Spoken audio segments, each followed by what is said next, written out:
अराजकता को अपनाना, एंट्रोपी का परिचय। एंट्रोपी एक ऐसा शब्द जो सुनने में जितना जटिल लगता है उतना ही फैसिनेटिंग भी है। एंट्रोपी एक बहुत ही इंटरेस्टिंग कॉन्सेप्ट है। यह हमें बताता है कि कैसे चीजें समय के साथ बदलती हैं और क्यों वे हमेशा ऑर्गेनाइज नहीं रह सकती। यह फिजिक्स का एक फंडामेंटल लॉ है। यह थर्मोडायनामिक्स के दूसरे लॉ से जुड़ा हुआ है जो हमें बताता है कि एनर्जी कैसे ट्रांसफर होती है। यह ब्रह्मांड को गवर्न करता है। हर तारे, हर ग्रह और हर गैलेक्सी में एंट्रोपी का प्रभाव देखा जा सकता है। एंट्रोपी डिसऑर्डर या रैंडमनेस का एक मेजर है। यह बताता है कि किसी सिस्टम में कितनी अनप्रेडिक्टेबिलिटी है। यह हमारे चारों ओर है, चाहे वह हवा में उड़ते पत्ते हों या भीड़ भाड़ वाला बाजार, एंट्रोपी हर जगह मौजूद है। एक साफ सुथरे कमरे की कल्पना करो। सब कुछ परफेक्टली अरेंज्ड है, कोई भी चीज मिसप्लेस्ड नहीं है, सब कुछ अपनी जगह पर है। यह एक आइडियल स्टेट है जहां एंट्रोपी बहुत कम है। यह लो एंट्रोपी की स्टेट है, सब कुछ ऑर्गेनाइज्ड और प्रिडिक्टेबल है। अब उसी कमरे की पिक्चर करो एक बच्चे की बर्थडे पार्टी के बाद। हर जगह केओस है, चीजें बिखरी हुई हैं, खिलौने हर जगह बिखरे हुए हैं। यह हाई एंट्रोपी है। यह दिखाता है कि कैसे डिसऑर्डर नेचुरली बढ़ता है। एंट्रोपी नेचुरली समय के साथ इंक्रीज होती है। यह एक यूनिवर्सल ट्रूथ है। यह एक कॉस्मिक वन वे स्ट्रीट की तरह है। एक बार डिसऑर्डर बढ़ने लगे तो उसे वापस ऑर्गेनाइज्ड करना मुश्किल हो जाता है।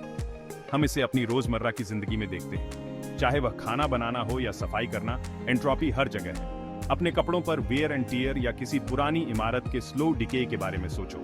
यह सब एंट्रोपी के उदाहरण हैं। एंट्रोपी केओस का रेसिपी लग सकता है, लेकिन यह केओस भी एक तरह का ऑर्डर है। हालांकि यह ब्रह्मांड के काम करने के तरीके में एक क्रूशल रोल निभाता है। यह हमें बताता है कि कैसे सिस्टम्स इवॉल्व करते हैं। यह एनर्जी के फ्लो को भी इन्फ्लुएंस करता है। यह बताता है कि एनर्जी कैसे डिस्ट्रीब्यूट होती है। आइए एंट्रोपी की इंट्रिगिंग दुनिया में थोड़ा और गहराई से उतरें। यह हमें ब्रह्मांड की गहराइयों में ले जाता है। डेक को फेरबदल करना, ताश के पत्तों में एंट्रोपी और अव्यवस्था। आइए ताश के पत्तों के एक डेक से एंट्रोपी की कल्पना करते हैं। एकदम नया डेक परफेक्ट ऑर्डर में आता है। सभी सूट्स अलग हैं, कार्ड न्यूमेरिकली व्यवस्थित हैं। यह लो एंट्रोपी की स्टेट है। अब डेक को शफल करो, कार्ड मिक्स हो जाते हैं, असली ऑर्डर खो जाता है। यह एक्शन में एंट्रोपी है। जितना अधिक आप शफल करते हैं, एंट्रोपी उतनी ही अधिक होती है। प्रत्येक शफल के साथ ओरिजिनल ऑर्डर पर लौटने की संभावना कम होती जाती है। यह एक की प्रिंसिपल को दर्शाता है। समय के साथ एंट्रोपी बढ़ती जाती है। कार्ड का उदाहरण दिखाता है कि एंट्रोपी प्रोबेबिलिटी से कैसे संबंधित है। एक डेक के डिसऑर्डर्ड होने के कई तरीके हैं। इसके परफेक्टली ऑर्डर्ड होने के बहुत कम तरीके हैं। इस प्रकार डिसऑर्डर्ड स्टेट्स अधिक लाइकली हैं। पिघलना, बर्फ के पिघलने में एंट्रोपी की भूमिका। एक साधारण आइस क्यूब पर विचार करें। अपनी फ्रोजन स्टेट में पानी के मॉलिक्यूल्स एक रिजिड क्रिस्टलाइन स्ट्रक्चर में बंद होते हैं। यह लो एंट्रोपी को रिप्रेजेंट करता है। जैसे ही आइस क्यूब पिघलता है, पानी के मॉलिक्यूल्स एनर्जी प्राप्त करते हैं। वे अपने स्ट्रक्चर्ड अरेंजमेंट से मुक्त हो जाते हैं। वे अधिक रैंडमली घूमते हैं। लिक्विड स्टेट सॉलिड स्टेट की तुलना में अधिक डिसऑर्डर्ड होती है। एंट्रोपी बढ़ जाती है। पिघलता हुआ आइस क्यूब दर्शाता है कि एंट्रोपी एनर्जी से कैसे जुड़ी है। गर्मी जोड़ने से सिस्टम की एनर्जी बढ़ जाती है। इससे अधिक आणविक गति और डिसऑर्डर होता है। यह सिद्धांत कई प्रक्रियाओं पर लागू होता है। गैस को गर्म करना, पानी में चीनी घोलना या अंडे को फेंटना, इन सभी में एंट्रोपी में वृद्धि शामिल है। व्यवस्था से अराजकता तक ऊर्जा प्रवाह पर एंट्रोपी का प्रभाव। यह एक ऐसा सिद्धांत है जो हमारे चारों ओर की दुनिया को आकार देता है। एंट्रोपी एनर्जी के प्रवाह के तरीके में एक महत्वपूर्ण भूमिका निभाती है। यह हमें बताती है कि एनर्जी कैसे और क्यों एक स्थान से दूसरे स्थान पर जाती है। यह निर्देशित करता है कि एनर्जी स्वाभाविक रूप से एक कॉन्सेंट्रेटेड स्टेट से अधिक डिस्पर्स्ड स्टेट में जाती है। यह प्रक्रिया स्वाभाविक और अपरिहार्य है। एक मेज पर छोड़े गए गर्म कॉफी के कप के बारे में सोचो। यह एक आदर्श उदाहरण है। गर्मी की एनर्जी कॉफी में कॉन्सेंट्रेटेड होती है। यह उच्च तापमान पर होती है। समय के साथ गर्मी कॉफी से ठंडी आसपास की हवा में चली जाती है। यह एक स्वाभाविक प्रक्रिया है। ऐसा इसलिए होता है क्योंकि कॉफी में कॉन्सेंट्रेटेड होने की तुलना में गर्मी की एनर्जी के हवा में वितरित होने के अधिक तरीके हैं। यह एंट्रोपी का नियम है। एनर्जी के फैलने पर एंट्रोपी बढ़ जाती है। यह एक मौलिक सिद्धांत है। यह सिद्धांत सभी एनर्जी ट्रांसफर प्रक्रियाओं को नियंत्रित करता है। यह हमें समझने में मदद करता है कि एनर्जी कैसे काम करती है। यही कारण है कि हम पूरी तरह से कुशल इंजन नहीं बना सकते। एंट्रोपी हमेशा एक भूमिका निभाती है। कुछ एनर्जी हमेशा गर्मी के रूप में सराउंडिंग्स में लॉस्ट हो जाती है। यह एक अपरिहार्य सत्य है। भाग 5, समय का तीर। एंट्रोपी की एक दिशीय प्रकृति। एंट्रोपी को समय का तीर कहा गया है। ऐसा इसलिए है क्योंकि यह केवल एक ही दिशा में बहती है, बढ़ते हुए डिसऑर्डर की ओर। यह एक कॉस्मिक घड़ी की तरह है जो केवल आगे की ओर चलती है। हम इसे अपनी रोजमर्रा की जिंदगी में देखते हैं। एक टूटा हुआ अंडा अनायास फिर से नहीं जुड़ता है। दूध से भरा गिलास गिरने पर वापस गिलास में नहीं जाता है। ये प्रक्रियाएं इरिवर्सिबल हैं क्योंकि इनमें एंट्रोपी में वृद्धि शामिल है।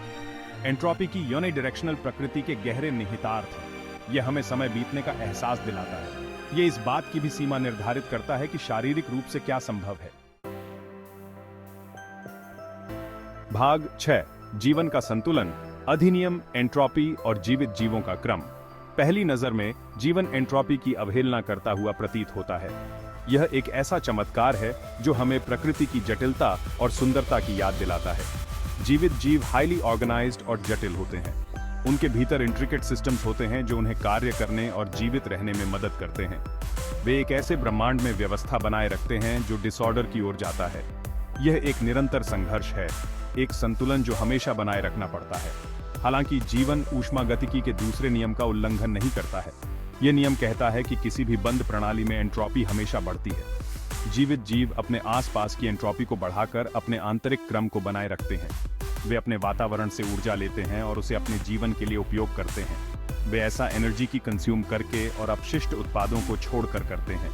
यह प्रक्रिया उन्हें जीवित रहने और बढ़ने में मदद करती है। एक पौधे के बारे में सोचो। यह एक अद्भुत उदाहरण है कि कैसे जीवन एंट्रोपी के साथ संतुलन बनाए रखता है। यह सूर्य के प्रकाश को अवशोषित करता है और इस एनर्जी का उपयोग जटिल अणुओं को बनाने के लिए करता है। यह प्रक्रिया प्रकाश संश्लेषण कहलाती है। यह प्रक्रिया पौधे के भीतर ऑर्डर को बढ़ाती है। पौधा बढ़ता है और नई कोशिकाएं बनाता है। हालांकि यह पर्यावरण में गर्मी और अन्य उपोत्पाद भी छोड़ता है। यह ऊर्जा का एक रूप है जो एंट्रोपी को बढ़ाता है। इससे सिस्टम की ओवरऑल एंट्रोपी बढ़ जाती है। यह एक निरंतर प्रक्रिया है जो पूरे ब्रह्मांड में होती है। जीवन व्यवस्था और अव्यवस्था के बीच एक नाजुक संतुलन है।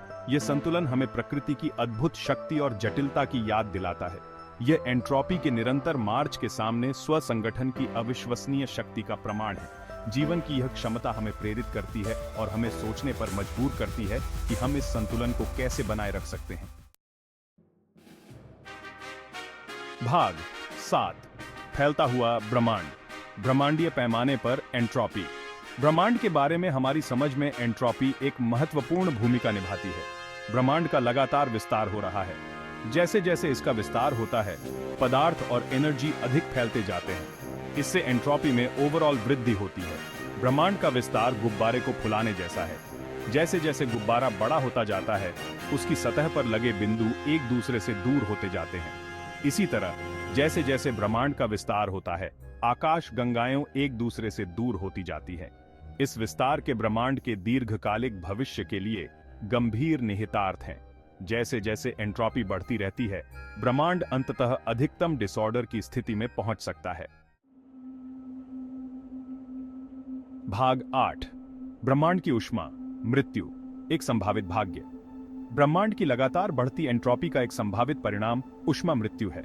यह एक हाइपोथेटिकल स्थिति है जहां सभी पदार्थ और एनर्जी पूरे ब्रह्मांड में समान रूप से वितरित होते हैं। इस स्थिति में और अधिक तारे या आकाश गंगाएं नहीं होंगी। कोई और ग्रह या जीवन नहीं। ब्रह्मांड एक ठंडा, अंधेरा और पूरी तरह से एक समान विस्तार होगा। ब्रह्मांड के अंतिम भाग्य के लिए ऊष्मा मृत्यु सिर्फ एक संभावित परिदृश्य है। यह भौतिकी की हमारी वर्तमान समझ पर आधारित है। हालांकि नई खोजें हमेशा हमारी समझ को बदल सकती हैं। भाग 9, ब्लैक होल और एंट्रोपी, एक विरोधाभासी रिश्ता। ब्लैक होल एंट्रोपी के संदर्भ में एक इंट्रिगिंग विरोधाभास प्रस्तुत करते हैं। वे स्पेस टाइम के क्षेत्र हैं जहां गुरुत्वाकर्षण इतना प्रबल होता है कि कुछ भी नहीं, यहां तक कि प्रकाश भी नहीं बच सकता है। क्लासिकली ब्लैक होल को शून्य एंट्रोपी वाला माना जाता था। ऐसा इसलिए है क्योंकि उन्हें सरल, फीचर रहित वस्तुएं माना जाता था। हालांकि 1970 के दशक में स्टीफन हॉकिंग के अभूतपूर्व काम से पता चला कि ब्लैक होल में वास्तव में एंट्रोपी होती है। यह एंट्रोपी ब्लैक होल के इवेंट होराइजन के सतह क्षेत्र के समानुपाती होती है। हॉकिंग की खोज ने ब्लैक होल और ब्रह्मांड के एंट्रोपी बजट में उनकी भूमिका के बारे में हमारी समझ में क्रांति ला दी। भाग 10, ज्वार के खिलाफ लड़ाई। क्या हम एंट्रोपी को उलट सकते हैं? यह देखते हुए कि एंट्रोपी हमेशा बढ़ती है, क्या इस प्रवृत्ति को उलटना संभव है? क्या हम अराजकता से व्यवस्था बना सकते हैं? स्थानीय रूप से हाँ, हम अपने कमरों को साफ कर सकते हैं, जटिल मशीनें बना सकते हैं और यहां तक कि प्रयोगशाला में जीवन भी बना सकते हैं। हालांकि इन सभी प्रक्रियाओं के लिए एनर्जी के इनपुट की आवश्यकता होती है और यह एनर्जी का इनपुट अंततः ब्रह्मांड में कहीं और एंट्रोपी में नेट वृद्धि की ओर ले जाता है। ऊष्मागतिकी का दूसरा नियम हमें बताता है कि हम एंट्रोपी के खिलाफ लड़ाई नहीं जीत सकते। यह प्रकृति का एक मूलभूत नियम है। भाग 11, एंट्रोपी, दूरगामी निहितार्थों के साथ एक मौलिक अवधारणा। भौतिकी में एंट्रोपी एक मूलभूत अवधारणा है। यह ब्रह्मांड के व्यवहार को सभी पैमानों पर नियंत्रित करता है, सबसे छोटे परमाणुओं से लेकर सबसे बड़ी आकाशगंगाओं तक। एंट्रोपी हमें यह समझने में मदद करती है कि समय एक ही दिशा में क्यों बहता है। यह बताता है कि एनर्जी गर्म से ठंडे में क्यों प्रवाहित होती है। यह ब्रह्मांड के अंतिम भाग्य पर भी प्रकाश डालता है। जबकि एंट्रोपी अराजकता के लिए एक नुस्खा की तरह लग सकती है, यह कई प्राकृतिक प्रक्रियाओं के पीछे एक प्रेरक शक्ति भी है। यह एक अनुस्मारक है कि ब्रह्मांड लगातार विकसित हो रहा है और वह परिवर्तन ही एकमात्र स्थिरांक है।